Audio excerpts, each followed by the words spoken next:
I recorded this a month ago. Honestly, I have a lot of old videos to edit. Lol, I don't know.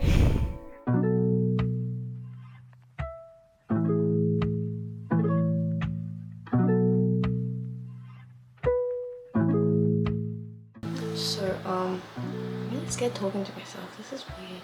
I don't know, I haven't been very productive recently. I thought if I make a video about today, maybe I'll be productive again.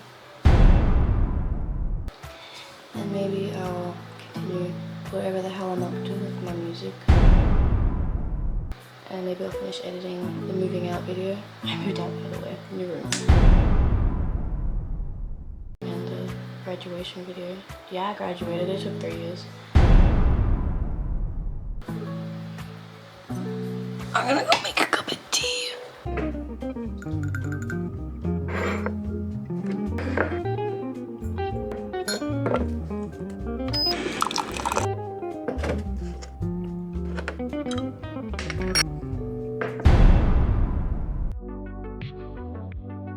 Then I decided to make a list of things I do.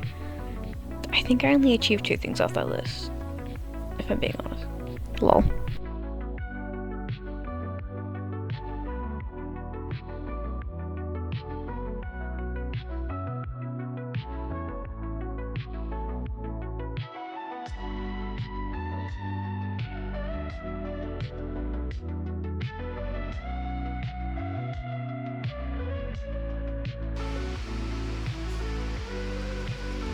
And I have blood cancer, I probably should shower.